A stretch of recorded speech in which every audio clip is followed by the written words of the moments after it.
예, 오늘 본문에 있는 이 말씀을 가지고 예수님을 추억하는 금등잔대와 분향단이라는 제목으로 하나님의 말씀을 증거하도록 하겠습니다. 좀 이렇게 내용이 좀 어려운 것 같아서 좀 쉽게 제가 부제를 정했는데 두 번째 제목을 정하라면 내가 선 곳이 곧 성막이다라는 제목입니다. 내가 선 곳이 곧 성막이다라는 제목으로 하나님의 말씀을 증거하도록 하겠습니다. 여러분 계속 큐티 잘 하고 계시죠? 매일 성경 읽고 계시죠?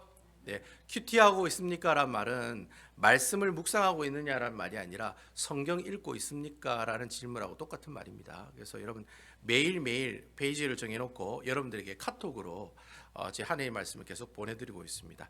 오늘 말씀은 출애굽기 37장 17절에서 29절에 있는 말씀인데요. 제가 어제 토요일 날에도 설교를 했습니다만 출애굽기 36장과 38장에 나오는 얘기들은 모두 다 성막 안에 있는 성막의 기물들, 기구들, 장비들이 있습니다. 하나님께 예배를 드릴 때 쓰는 기구들이 있는데 그 기구들을 만드는 내용이 나오고 있어요. 이미 이 내용은 출애굽기 25장부터 31장 내용에 잘 기록되어 있습니다. 이미 25장부터 31장까지 하나님께서 성막을 이렇게 만들어라 라고 이렇게 하나님께서 디자인, 즉 설계도를 주셨어요. 근데 그 설계도를 줬는데 이제 설계도를 받았으니까 이제 만들어야 되잖아요. 그 만드는 내용이 35장부터 40장까지 내용이 나와요. 특별히 그 내용 중에 36, 37, 38장 이 세 장은 성막 안에 있는, 여러분 이 교회 예배당이 성막이라고 생각하세요. 이 큰 텐트라고 생각하세요. 이 텐트 안에 방이 두 개가 있습니다. 하나는 성소고 하나는 지성소라고 하는 방이 있는데 그 방 안에 여러 가지 성물 기구들이 있습니다. 그런 것들을 하나하나 설명하고 있는 내용이 36장에서 38장에 있는 말씀인데 어제는 우리가 어떤 내용이 나왔습니까? 어제는 법궤에 관한 내용이 나왔고요. 하나님의 말씀을 보관하는 법궤.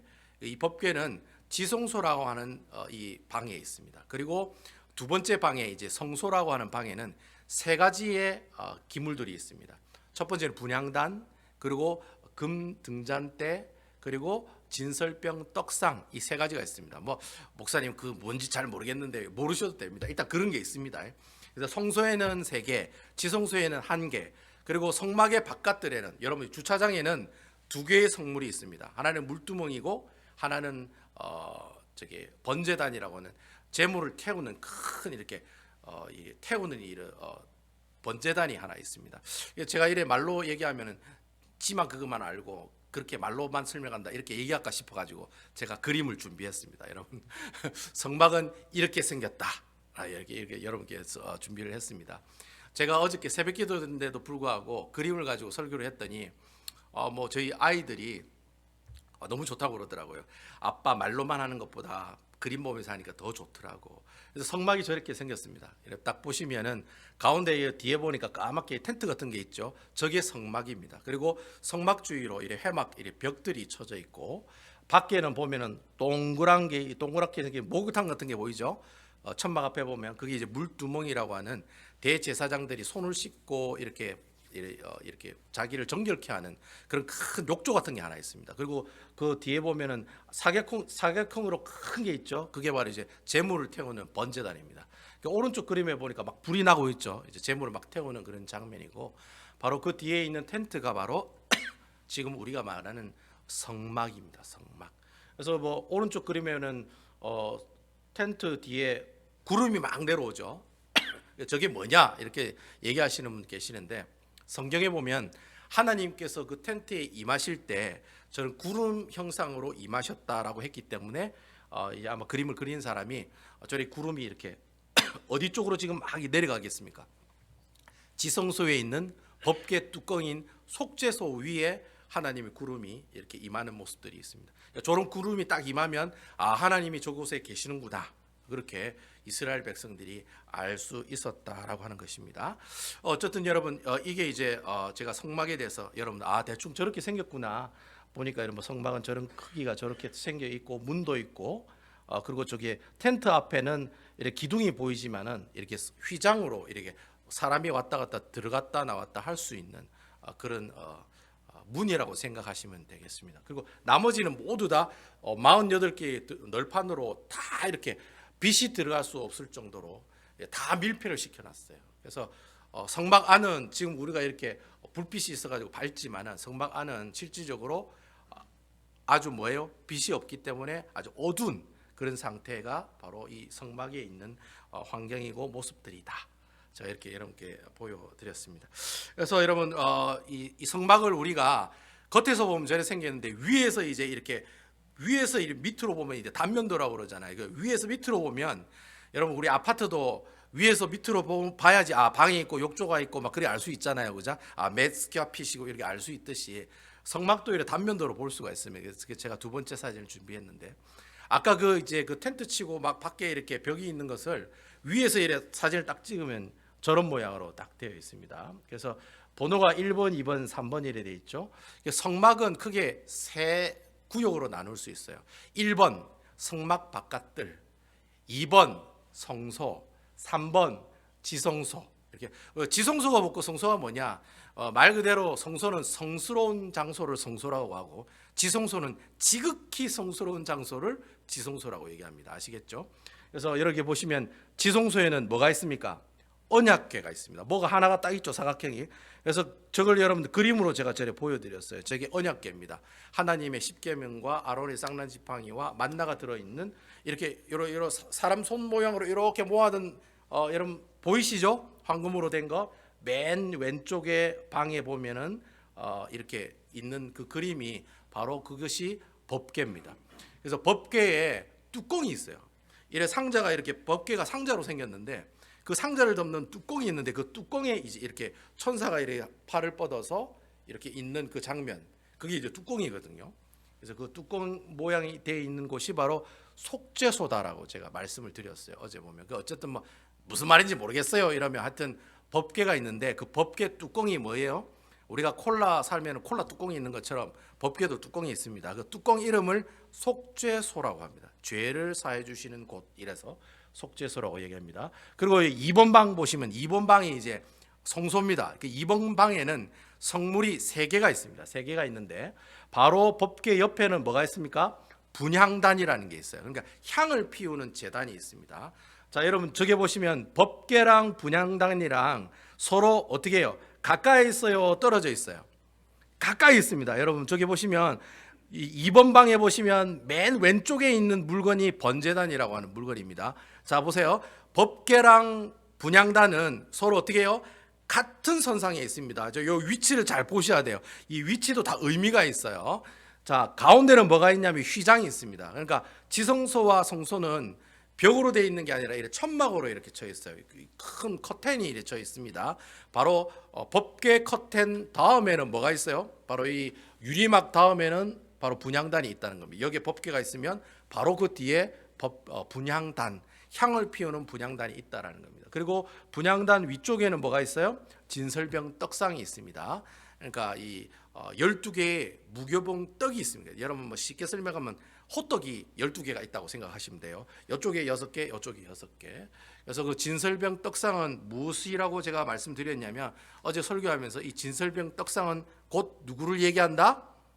제가 질문하는 모든 질문의 99%는 뭐라고 얘기했습니까? Jesus Christ입니다. 그러니까 여러분 진설병 떡상이 상징하는 의미가 뭐예요? 예수 그리스도라고 하는 겁니다. 아멘이죠? 제가 그걸 어제 설교를 한 거예요. 그리고 지성소에 법궤가 있어요. 그 법궤 뚜껑을 또 뭐라고 했습니까? 뭘 상징한다고 그랬습니까? 예수 그리스도라고 얘기했습니다. 그러니까 여러분 어제 우리가 지성소에 있는 법궤도 예수 그리스도, 저 두 번째 2번 방의 위쪽에 있는 진설병 떡상도 예수 그리스도. 그 얘기가 어제 얘기였다는 거예요. 자, 그럼 오늘은 뭘 보느냐면 아까 금방 제가 얘기했던 분향단이랑 옆에 그리고 밑에 오른쪽 밑에 보시면 뭐가 있어요? 이렇게 포크처럼 생긴 게 있죠. 이렇게 포크처럼 생긴 거에 그게 이제 금등장대라고 하는 뜻입니다. 금등장대. 지금으로 얘기하면 촛불을 이렇게 세워놓고 이렇게 빛을 비추는 하나의 등이라고 생각하시면 됩니다. 그 등이 이 성소 안에 있어요. 그래 세 기물이 성소 안에 있습니다. 분향단, 진설병 떡상, 그리고 금등잔대. 금으로 만든 등잔대가 있다라는 거죠. 그리고 밖에 보시면 이제 컵처럼 생긴 게 있죠. 이게 바로 이제 큰 욕조 물두멍입니다. 그리고 물두멍 앞에 보니까 큰 상자가 있죠. 그거는 바로 번제단입니다. 이렇게 이제 성막 안에는 번제단도 있고 물두멍도 있고 성소 안에는 세 가지가 있는데 진설병 떡상, 분향단, 금 등잔대, 그리고 지성소에는 법궤 즉 속죄소가 있구나. 여러분 지금 제가 얘기하신 거 다 잊어버리셔도 돼요. 어쨌든 저렇게 있다는 것만 여러분 보시면 된다라고 하는 거죠. 그럼 오늘은 성경에 무슨 내용이 있냐면은 바로 밑에 포크처럼 생긴 금 등잔대랑 그리고 여러분 법궤 옆에 이렇게 향을 피우는 분향단이라는 게 있습니다. 그 두 가지를 오늘 이 말씀을 통해 우리가 배워보도록 하겠습니다. 과연 이 분향단과 이 금 등잔대가 상징하는 게 무엇인지, 그리고 성막에 있는 모든 기물들이 어떤 의미로 우리에게 영적인 교훈을 주고 있는지, 그 내용을 살펴보는 것이 오늘 설교 말씀의 키포인트다라고 하는 것입니다. 그래서 이 성전 기물들을 보면서 여러분 은혜가 되는 귀한 시간 되기를 주님의 이름으로 축원드리겠습니다. 자, 그럼 오늘 두 가지가 나온다고 그랬어요. 포크처럼 생긴 금 등잔대와 그리고 향을 피우는 분향단이 두 개가 있다고 그랬는데, 첫 번째가 오늘 17절부터 24절에 있는 말씀인데 금 등잔대에 관한 이야기가 나오고 있다는 겁니다. 제가 어저께 예배당에 안 오신 새벽기도 안 들으신 분이 언약궤가 어떻게 생겼고 또 진설병 떡상이 어떻게 생겼냐 이렇게 물어보시는 분이 있을 수도 있을 것 같아서 제가 또 하나 더 준비했습니다. 어제 설교했던 법궤와 진설병 떡상에 대한 그림입니다. 다음에 넘기시면, 네, 지금 왼쪽에 보이는 것이 바로 법궤입니다. 지금 저기 천사가 이렇게 날개를 펴가 이래 돼 있죠. 이게 뚜껑입니다. 법궤의 상자에 뚜껑이 이렇게 이래 두 개, 이 사람이 이렇게 돼 가지고 돼 있다는 거죠. 그 법궤는 원래 조각목으로 아카시아 나무로 만들었지만 금으로 다 도금을 했고, 그리고 저 위에 이렇게 팔을 뻗어 있는 천사가 있는 이걸 이제 그룹이라고 하는데, 천사가 있는 이 법궤 뚜껑은 황금으로 만들었습니다. 그래서 제가 여러분들에게 성막을 공부할 때 황금은 다 누구를 상징한다고 했습니까? 예수 그리스도를 상징한다고 그랬습니다. 그래서 우리 아주머니들 황금 좋아하시죠? 황금을 좋아한다는 말은 누구를 좋아한다는 말이에요? 예수님을 좋아한다는 말이에요. 그래서 우리 아주머니들이 황금을 좋아하는 겁니다. 예수님을 너무 좋아하시니까 황금을 좋아하시는 겁니다. 아무튼 황금으로 뚜껑을 만들었다는 거죠. 오른쪽에 있는 것이 바로 진설병 떡상입니다. 떡 무교병 6개와 6개, 12개를 저런 식으로 이렇게 세워놓고 위에 있는 조그만 그릇은 향 그릇입니다. 향. 그 떡 위에 이렇게 향을 피우도록 이렇게 되어 있고요. 가운데 보면 또 이렇게 볼록 튀어나온 커피포트 같은 병이 있죠. 그 안에는 이제 향유가 들어 있습니다. 향유가. 그래서 향유가 들어 있는 그런 진설병 떡상. 크기가 좀 비슷한 것 같지만 진설병 떡상이 약간 낮은 그런 높이를 가지고 있습니다. 그래서 여러분 보시면은 어제 했던 내용이 언약궤랑 그리고 진설병 떡상이 이렇구나, 이렇게 여러분 보시면 도움이 되겠다라고 생각이 됩니다. 다시 제 얼굴을 비춰주시면 되겠습니다. 감사합니다. 그러면 이제 17절에서 24절의 내용이 이제 금 등잔대에 관한 얘기라고 했는데, 제가 그 17절과 24절에 있는 처음과 끝에 있는 말씀을 제가 한번 읽어보도록 하겠습니다. 대충 어떤 내용인지는 끝에와 마지막만 읽어보면 대충 알 수 있으니까 17절 말씀입니다. 제가 한번 읽어보겠습니다. 성경을 가지고 계시는 분은 성경을 보시면 좋겠습니다. 17절입니다. 그가 또 순금으로 등잔대를 만들되, 자, 금 등잔대는 순금으로 만들으라고 되어 있습니다. 그것을 쳐서 만들었으니 그 밑판과 줄기와 장과 꽃받침과 꽃이 그것과 한 덩이가 되었고라고 되어 있습니다. 여기서 그가 할 때 그가 누구냐면 부살렐이라고 하는 사람입니다. 이 부살렐이라고 하는 사람이 금이랑 보석을 잘 다루기 때문에 성막을 만들 때 그 사람이 총 책임자가 되었습니다. 그래서 그가 이렇게 그 사람은 누구냐면 바로 부살렐이라고 하는 사람입니다. 그 부살렐이라는 사람이 자기 주위에 있는 동료들과 함께 이 금 등잔대를 만들었는데, 어떻게 만들었다고 됐어요? 금을 쳐서 만들었다고 됐어요. 그러니까 여러분, 금을 가져와 가지고 이렇게 녹여가 붙여 가지고 만든 것이 아니라 금 등잔대는 금을 오리지널 이렇게 금을 이렇게 펴 가지고 그걸 하나하나 다 이렇게 막 연결시켜 가지고 등잔대를 만들었다는 거예요. 그러니까 한 덩이로 돼 있어요. 이 그 등잔대는 이렇게 하나 만들고 조립하고 하나 만들고 조립하고 뭐 이런 개념이 아니라 다 이렇게 쳐가지고 다 연결되도록 이렇게 만들었다라고 하는 겁니다. 그래서 제가 이래 말로만 얘기하면 또 지 혼자만 또 얘기한다고 이렇게 얘기할까 싶어가지고 그림을 하나 준비했습니다. 바로 이제 금 등잔대 그림은 이렇다. 제가 24절에 있는 말씀 잠깐 얘기하고 넘어가야 되는데 24절에는 그런 말씀이 있죠. 등잔대와 그 모든 기구는 순금 한 달란트로 만들었다. 그렇게 되어 있습니다. 금 한 달란트가 몇 킬로냐면 금이 34킬로를 말합니다. 엄청나게 많은 금입니다. 그래서 34킬로 하면 여러분들 감이 안 오니까 이걸 제가 이게 달러로 계산해 보니까 어제 금 시세로 제가 계산을 해서 해 보니까 한 200만 불 정도가 되더라고요. 그러니까 한국 돈으로 얘기하면 한 25? 200만 불 조금 넘는 돈이에요. 그러니까 한국 돈으로 바꾸니까 어제 제가 환율로 계산해 보니까 한 25억 정도가 나오더라고요. 그러니까 25억 상당의 금을 가지고 등을 만들었다라고 얘기하는 겁니다. 우리가 이게 제가 그럼 보여드리면서 제가 설명해 드리겠습니다. 자, 저렇게 이제 생긴 것이 금 등잔대입니다. 그래서 여러분 보시면은 제가 두 가지 그림을 이렇게 말씀을 드렸는데요. 왜 두 가지 그림을 제가 보여드렸냐면 인터넷에 보면 이 두 가지 종류의 금 등잔대가 나와요. 그래서 어느 게 진짜냐 뭐 이런 게. 근데 여러분 아무도 모릅니다. 어떻게 생겼는지. 사실 여러분 그 센스가 있으신 분은 다른 성전 기물은 하나님께서 치수를 다 가르쳐 줘요. 뭐 2규빗, 1규빗 반, 뭐 이렇게 1규빗 이렇게 치수를 다 가르쳐 주거든요. 나중에 여러분 분향단을 보시면 분향단도 여러분 보시면 25절에 보면 분향단에 그 치수가 나와요. 1규빗, 1규빗, 높이가 2규빗. 근데 여러분 이 금 등잔대를 만들으라고 할 때 하나님이 치수를 얘기해 줍니까? 안 해 줍니까? 얘기를 안 해줘요. 여러분 오늘 그 성경에 보시면 치수 얘기가 안 나와요. 그냥 때려서 쳐서 만들었다 이렇게 얘기가 돼 있어요. 그죠? 치수를 얘기를 안 해주고 있다는 거예요. 그래서 치수를 얘기도 안 해주고 또 대충 어떻게 만들어라는 말씀만 하셨기 때문에 이게 보시면 저 오른쪽에 있는 거는 이렇게 삐죽삐죽 튀어나온 걸 저걸 뭐라고 하냐면 살구꽃 형상의 잔이라고 얘기하거든요. 근데 그 잔이 오른쪽에 있는 그림은 다 한 곳에 모여져 있어요. 그죠? 그 바로 밑에 다 이렇게 한 곳에 모여져 있는데 왼쪽에 있는 그림은 그 잔이 다 어떻게 해요? 원래 한 가지에 세 개가 있거든요. 근데 그 세 개가 오른쪽은 다 붙어 있는데 왼쪽은 다 떨어져 있어요. 그러니까 이제 근데 성경에 보면 어떤 내용이 정확한지를 알 수가 없어요. 저게 붙어 있는 건지 떨어져 있는지 성경이 정확하게 얘기하고 있지 않기 때문에 그래서 어떤 사람은 왼쪽에 있는 그림이 맞다.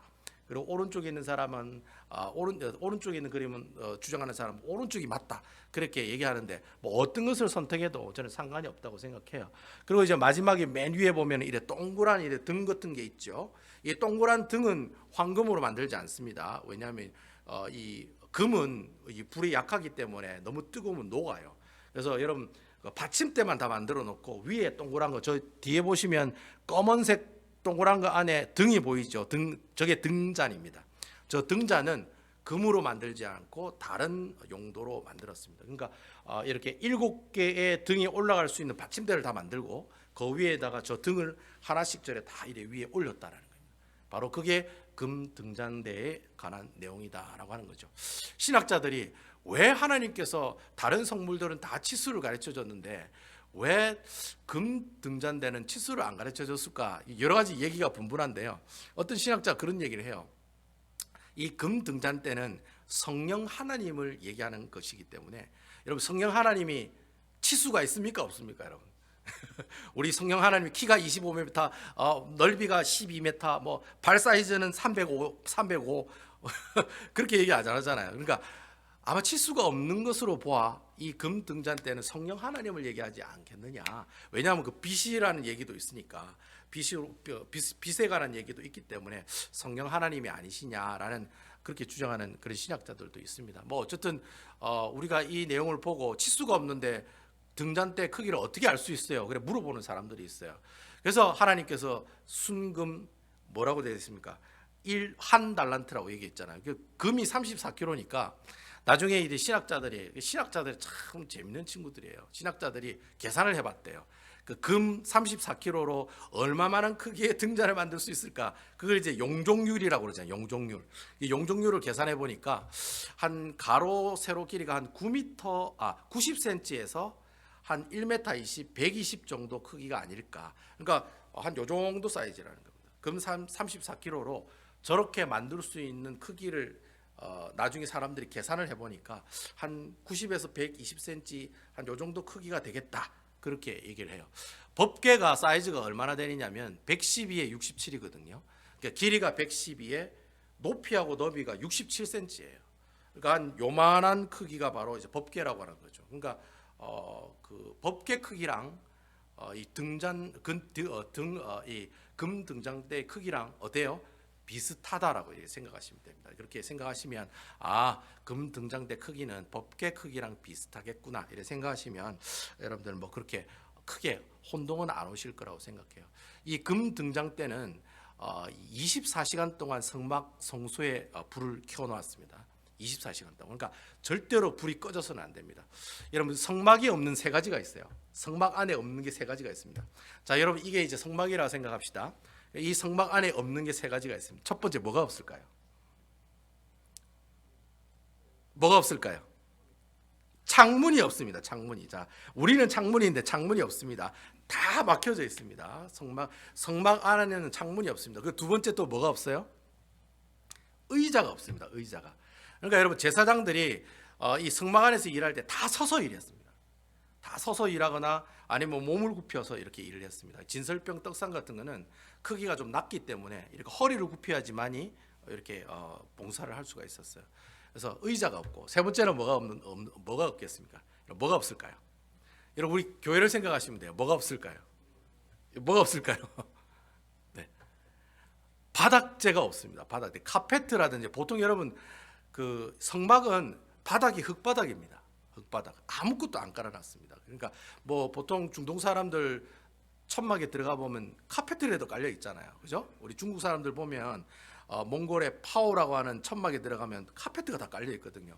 근데 성막 안에는 카페트가 안 깔려 있고 맨 땅으로 되어 있습니다. 맨 땅으로 되어 있기 때문에 성막에 없는 게 세 가지가 이제 창문, 의자, 바닥재가 없다. 보통 그렇게 얘기하는데, 그래서 성소 안은 항상 어두울까요, 밝을까요? 항상 어둡다는 거예요. 창문이 없으니까, 다 막혀져 있으니까.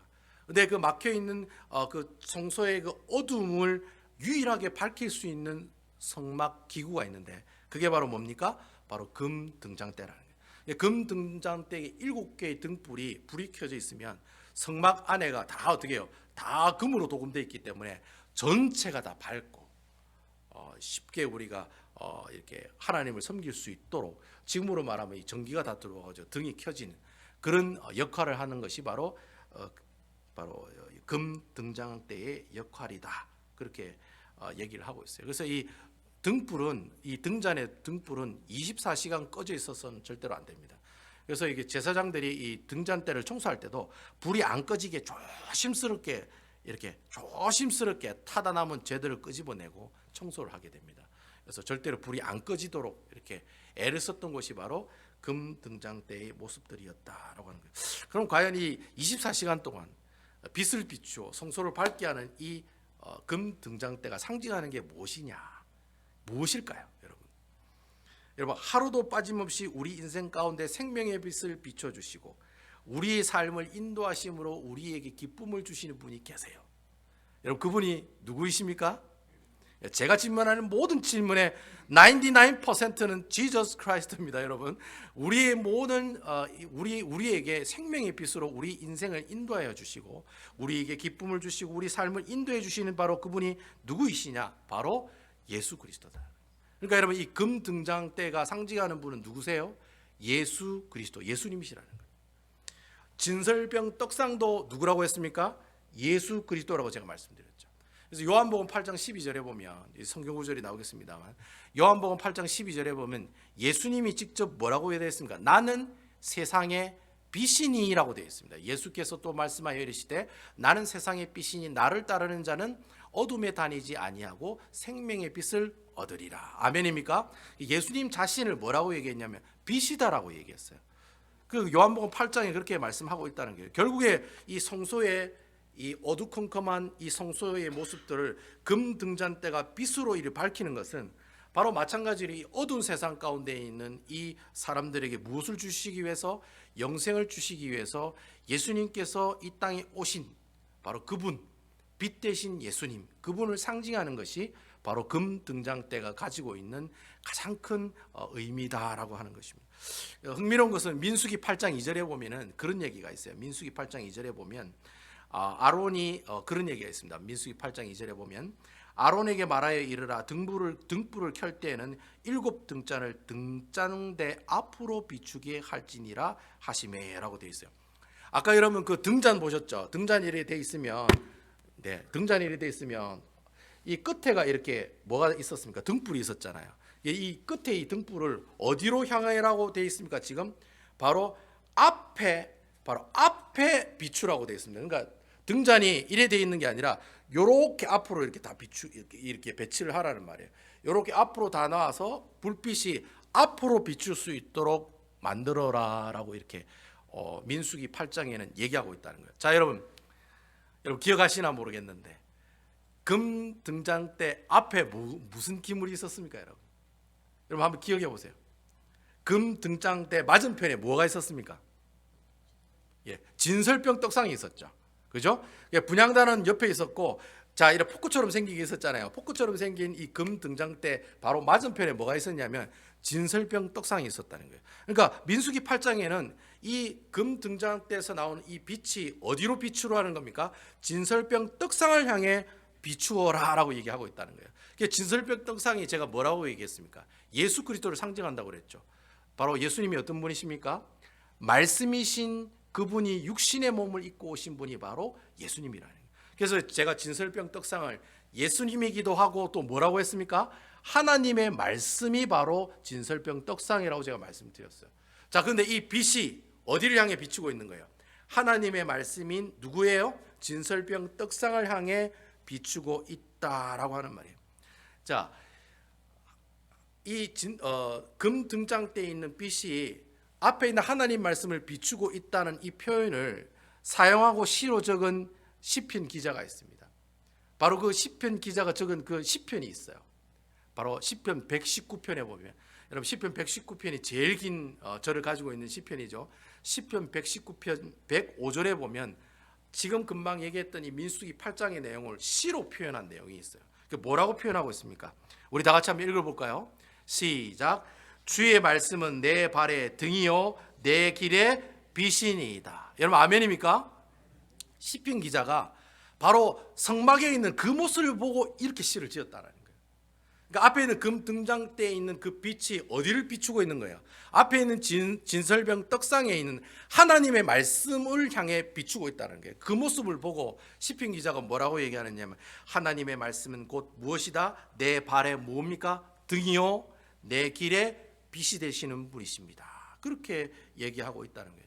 이 말의 뜻이 뭡니까? 하나님의 말씀은 바로 이 예수님께서 예수님께서 이 비추는 모습, 그러니까 주의 말씀이 금 등잔대에서 비춰지는 그 예수님을 통해서 우리의 삶을 어떻게 해요? 인도함 받고 보호받는다라는 말하고 똑같은 말이라는 거예요. 아까 하나님의 말씀이 우리 삶에 인도하고 보호하신다고 그랬잖아요. 그런데 그 말씀이 또 뭐라고 얘기했습니까? 예수 그리스도라고 제가 말씀드렸잖아요.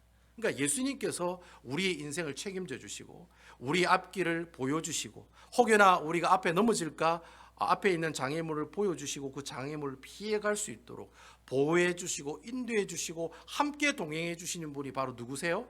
예수 그리스도다라고 하는 것이죠. 이거 아멘입니까? 이게 바로 이제 금 등잔대가 우리에게 주는 영적인 교훈이라는 거예요. 이 금 등잔대를 통해서 우리에게 보여주시는 교훈이 그거라는 거예요. 우리의 모든 인생을 인도하여 주시고 우리 앞길을 빛으로 비춰주시고 보호해 주시는 것은 사람이 아니라는 거예요. 내가 가지고 있는 직업이 아니라는 거예요. 여러분이 가지고 있는 돈이 여러분들의 인생을 리더해 나가고 보호해 주고 함께 동행해 주는 것이 아니라는 거예요. 똑바로 알아라는 거예요. 내 인생을 진짜 인도해 주시고 보호해 주시는 분은 바로 돈도 아니고 직업도 아니고 가지고 있는 능력도 아니에요. 우리 인생을 진심으로 리더해 주시고 이끌어 가시는 분이 누구이시냐? 바로 이 등잔에 빛이 비추고 있는 하나님의 말씀, 바로 예수 그리스도밖에 없다라고 하는 사실입니다. 그래서 저는 여러분들이 내가 예수를 믿는 사람이잖아요. 근데 예수를 믿는 사람인데도 불구하고 하나님의 말씀을 읽지를 않아요. 성경을 안 봐. 성경 말씀을 묵상하지도 않아요. 매일매일 큐티하시라고 카톡 보내드리는데도 안 읽어. 그냥 지나가요. 근데 왔는갑다 하고 또 지나가요. 하나님의 말씀을 읽지도 않고 묵상하지도 않는다라는 거예요. 이게 얼마나 위험한 일이고 얼마나 하나님께서 기뻐하지 않는 일이라는 사실을 우리가 알 수 있다는 거예요. 왜냐하면 하나님의 말씀은 우리의 발에 등이 되고 빛이 되는 그 말씀이 있어야지만이 이 세상에 하나님께서 기뻐하신 대로 살아가고 보호받고 우리가 하나님께서 주시는 그 축복들을 받고 누리며 살아갈 수가 있는데, 내가 그리스도임에도 불구하고 하나님의 말씀을 읽지도 않고 보지도 않고 묵상하지도 않는다. 이건 뭐 어떤 내용입니까? 그냥 나는 눈 감고 살겠다는 말이에요. 그냥 내 마음대로 살게요. 목사님, 저는 그냥 제 뜻대로, 제 생각대로, 제 방식대로, 마음대로 살 테니 그냥 가만히 두세요라는 얘기하고 똑같은 말이라는 거예요. 굉장히 위험한 일이라는 거예요. 여러분, 아이가 눈을 가리고 앞을 가게 하면 그만큼 위험한 일이 어디 있겠습니까? 아이가 불덩이에 떨어질 수도 있고 가시를 밟을 수도 있고 지나가다가 차에 부딪힐 수도 있는 그런 상황들인데, 내가 하나님의 말씀을 가까이 하지 않으면 내가 앞에 보이는 그 장애물들을 볼 수도 없고 또 하나님의 정확한 인도도 받을 수가 없다라는 거예요. 그러니까 내가 예수님에도 불구하고 하나님의 말씀을 전혀 읽지 않고 있다. 이게 굉장히 위험한 일이라고 하는 거죠. 그래서 저는 여러분들이 내가 참 예수님을 믿고 하나님 나라의 백성이 되었다라고 생각하시면 매일매일 하나님 말씀을 가까이 하시고 여러분 보내드린 그 카톡에 있는 말씀들을 읽고 묵상하시는 여러분 되시기를 주님의 이름으로 축원을 드리겠습니다. 여러분의 인생을 인도하는 분은 돈이 아니에요. 세상의 직업이 아니에요. 여러분들의 삶을 인도하시는 분은 바로 예수 그리스도라고 하는 것입니다. 예수님이 나를 인도하실 때 내 앞에 어떤 어려움이 오고 시험과 환난이 와도 그 사람은 넘어지지 않습니다. 항상 하나님께 감사하고 하나님을 찬양하는 삶을 살아갈 수가 있다는 거예요. 그래서 여러분, 예수 안 믿는 사람들이 예수 믿는 사람 보면 이상하다잖아요. 사업에 망했는데도 하나님께 감사하고, 예? 옆에 있는 가족이 먼저 세상을 떠났는데도 하나님께 감사하고, 이상하다는 거예요. 내 몸에 암병이 생겼는데도 감사하고, 내가 사업에 쫄딱 망했는데도 감사하더라는 거예요. 이상하다는 거예요. 예수를 안 믿는 사람들이 보면 좀 미친 사람처럼 보인다는 거예요. 근데 여러분, 우리가 예수를 믿는 사람들이 그런 어려운 상황 가운데 있을 때도 감사와 찬양이 끊어지지 않는 것은 바로 우리의 인생을 인도하시고 우리를 이끌어 주시고 보호해 주시는 분이 누구이시다? 예수 그리스도이시다라는 사실을 확고하게 믿고 확신하는 그 사람, 바로 그 사람에게 어떠한 장애물이 있어도 하나님께서 그 장애물 앞에 빛을 비춰주시고 우리를 비록 넘어지지나 다시 하나님께서 붙잡아 주시고 이끌어 주시기 때문에 우리가 언제나 어떻게 해요? 감사와 찬양의 모습으로 하나님께 영광을 돌리며 살아갈 수가 있다는 겁니다. 여러분, 빌립보 감옥에 바울과 실라가 잡혔을 때 그 매맞고 착고되어 빛이 들어오지 않은 그 빌립보 감옥에 들어갔을 때 여러분, 그 바울이 어떻게 했습니까? 아이고, 내 인생 내 팔자가 왜 이러냐, 하나님 복음 증거했는데 왜 나는 감옥에 갇혀가 이래 생고생을 하느냐라고 원망 불평을 했느냐? 그렇지 않다는 거예요. 오히려 하나님께 감사와 영광의 찬양을 돌렸을 때 그 감옥 문이 흔들리고 어떻게 해요? 감옥이 부서지는 그런 역사가 일어났다는 거예요. 저는 여러분들이 하나님이 주시는 그 귀한 말씀을 통해서 정말 이렇게 하나님께 어떠한 상황이 와도 그 말씀을 통해서 하나님의 인도함을 받고 보호하심을 받아 하나님께 영광과 감사를 돌며 살아가는 여러분 되시기를 주님의 이름으로 축원을 드리겠습니다. 시간이 좀 많이 지나갔는데 어쨌든 두 번째 성막의 기구가 나옵니다. 두 번째는 분향단이라고 하는 그런 기물이 나오고 있습니다. 이 분향단이 이제 25절부터 29절까지 분향단에 관한 얘기가 쭉 설명하고 있어요. 사진이 나왔네요. 바로 이것이 이제 분향단입니다. 뭐 노란색으로 되어 있는 거 보니까 다 금으로 도금이 되어 있고요. 조각목이라고 하는 아카시아 나무로 만들었는데 위에 보니까 이제 1규빗 이제 45cm죠. 45cm 2규빗이니까 90cm. 약간 이 분향단은 약간 길이가 좀 길어요. 길이가 길고 위쪽은 이렇게 정사각형 모양으로 되어 있고, 보시면 이제 뿔이 이렇게 나와 있습니다. 뿔이 나와 있는데 이 뿔은 하나님의 권능과 힘을 상징하는 거예요. 그 뿔이 나와 있고, 그리고 그 분향단 가운데는 향을 피울 수 있는 그릇이 하나 들어가 있습니다. 그래서 밑에 보시면 이제 대제사장이 하나님에게 향을 이렇게 피우는 그런 장면을 우리가 볼 수가 있는데, 이 향은 성소 안에 아침에 한번 태우고 저녁에 한번 태우고, 그래서 하루 종일 아름다운 그 향, 이 향도 하나님께서 다 지정해 주시거든요. 이 네 가지의 향이 있어요. 뭐 유황하고 뭐 여러 가지 향이 있는데 다 비싼 향들이에요. 거룩하고 구별된 그 비싼 향들을 태워서 성소 안이 하나님의 그 놀라운 향기로움으로 가득하게 하라고 저리 향을 피우는 분향단이 우리에게 나오고 있다라는 겁니다. 그래서 아까 제가 여러분이 이 분향단이 위치가 중요하다고 제가 말씀드렸는데, 이 분향단이 뭐하고 같이 있다고 그랬습니까? 하나님 법궤 휘장 바로 앞에 뭐가 있어요? 분향단이 있다고 제가 말씀을 드렸습니다. 왜 이렇게 위치가 중요하냐면은 마가복음 16장 19절에 보면은 그런 얘기가 있어요. 마가복음 16장 19절의 말씀입니다. 마가복음 16장 19절 PPT에 보면 있을 건데요. 마가복음 16장 19절에 그런 말씀이 있습니다. 주께서 말씀을 마치신 후에 하늘로 올려지사 하나님 우편에 앉으시니라, 이런 말씀이 있어요. 그러니까 하나님께서 말씀을 마치시고 하늘나라에 올라가서 하나님 우편에 앉았다라는 말씀이 있습니다. 여러분, 이 사도신경에도 보면 우편에 앉으사 저리로 서산 자와 죽은 자를 뭐예요? 심판하러 오시니라, 그죠? 하늘에 오르사 하나님 우편에 앉아 계시다가 할 때 이런 내용이 나오죠. 우편에 앉았다는 말이 무슨 말이냐면 오른편에 앉았다는 얘기가 아닙니다. 여러분, 이게 아주 해석을 잘 하셔야 돼요. 그래서 보통 우편에 앉았다면 가운데는 하나님이 앉아 계시고 예수님은 바로 오른쪽에 앉아 계신다, 이렇게 생각하는 사람들이 많아요. 그런 뜻이 아니에요. 오른편에 앉았다는 말은, 이 오른편이란 말은 방향을 얘기하는 것이 아니라 하나님의 권세와 능력을 가지게 되었다라고 하는 뜻입니다. 그러니까 하나님 우편에 앉았다는 말은 하나님이 가지고 계시는 그 능력과 권세를 가지게 되었습니다라고 하는 뜻이 우편에 앉았다라고 하는 뜻이라는 거예요. 이게 우편에 앉았다는 말은 결국 뭐예요? 그 자리가 누구의 자리라는 겁니까? 바로 예수님께서 앉아 계신 자리다라고 하는 거예요. 그러니까 가운데가 하나님이 앉고 오른쪽이 예수님이 앉아 있는 것이 아니라 그 가운데 있는 그 보좌가 누가 앉아 계시는 거예요? 어린 양 예수님께서 앉아 계시는 자리다라고 얘기하는 거예요. 그래서 여러분, 그 요한계시록 7장 17절에 보면은 이 보좌가 어린 양 예수의 자리라는 그 내용이 나와요. 요한계시록 7장 17절에 보면 이는 보좌 가운데 계신 어린 양, 자, 보좌 가운데 계신 어린 양이라 돼 있죠. 그들의 목자가 돼서 생명샘으로 인도하시고 하나님께서 그들의 눈에서 모든 눈물을 씻어 주실 것이다, 그래 돼 있어요. 결국 법궤는 예수님을 상징하는 내용이라고 제가 말씀드렸죠.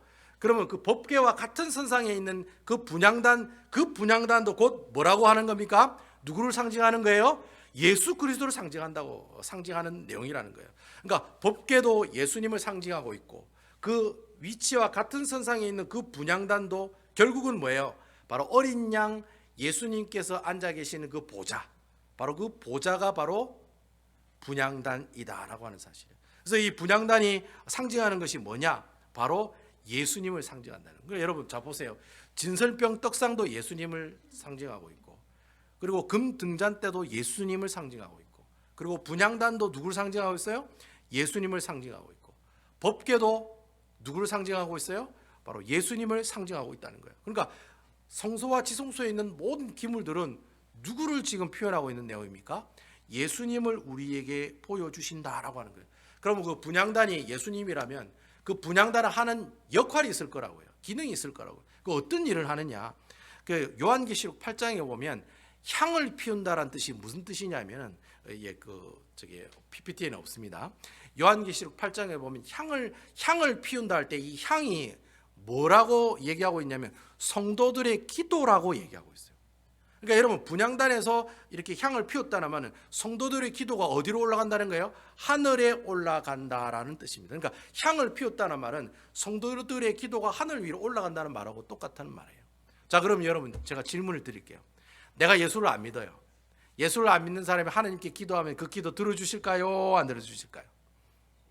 들어주실까요? 안 들어주실까요? 들어주시기도 해요. 실질적으로 성경에 보면 불신자가 기도한 내용을 하나님이 들어주시는 경우도 있어요. 하지만 원칙은 예수를 안 믿는 사람은 하나님께서 그 기도를 응답해 주시지 않는다는 거예요. 왜 그렇습니까? 불신자들은 죄인이기 때문에. 여러분, 죄인은 거룩하신 하나님께 기도할 수도 없고 하나님을 만날 수도 없습니다. 원칙이 그래요. 그러니까 내가 예수 그리스도를 믿는 사람만이 하나님 앞에 기도해 나갈 수가 있다는 거예요. 그래서 여러분, 기도할 때 마지막에 뭐라고 기도합니까? 부처님 이름으로 기도드립니다. 나미아미 타울 관세음보살. 그래 얘기합니까? 어떻게 얘기합니까? 예수님의 이름으로 기도한다고. 예수님의 이름으로 기도한다는 이유가 거기 있는 거예요. 그냥 여러분 앞에 막 기도하고 난 다음에 기도 드렸습니다, 아멘 하면 하나님께서 그 기도 들으시느냐? 안 들으신다는 거예요. 누구의 이름으로 기도해야 됩니까? 예수님의 이름으로 기도를 해야 돼요. 왜냐하면 죄인은 죄인 스스로 기도 제목을 하나님께 얘기할 수가 없어요. 누가 대신 기도해 주셔야 돼요? 예수님이 그 기도 소리를 들으시고 다시 중보 기도 하셔야지만이 하나님께서 그 기도를 들으시고 응답해 주신다는 거예요. 여러분 아멘입니까? 자, 그럼 분향단이 예수님이에요. 그럼 그 분향단이 향을 피우면 성도들의 기도가 하늘에 올라가요.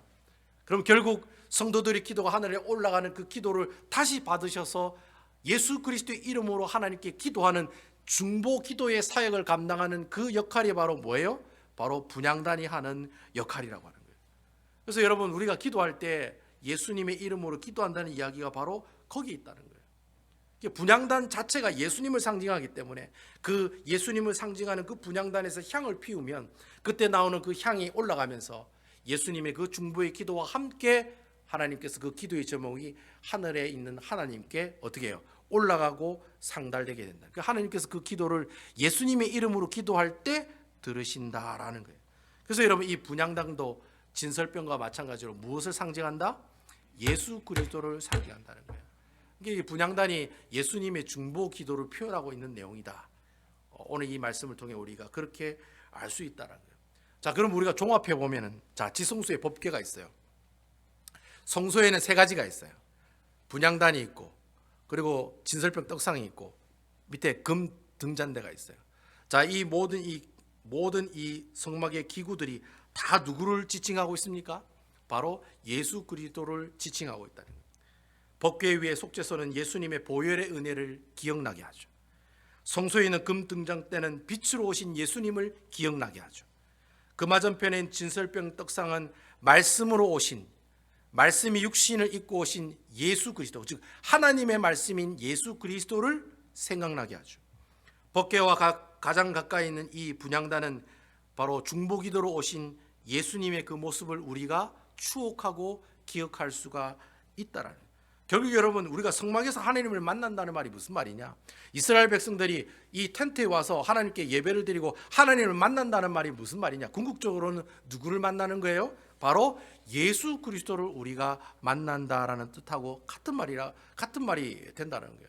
결국 여러분 이 성막에 있는 이런 성막에 있는 기물들이 우리에게 주는 영적인 교훈이 바로 그거예요. 내가 예수쟁이라면, 내가 예수 믿는 사람이라면 그냥 가만히 있으면 안 된다는 거예요. 내가 성막에 있는 제사장이라면 그냥 아무 일하고 가만히 있는 사람이 되어서는 안 된다는 거예요. 그럼 어떻게 해야 돼요? 움직여야 돼요.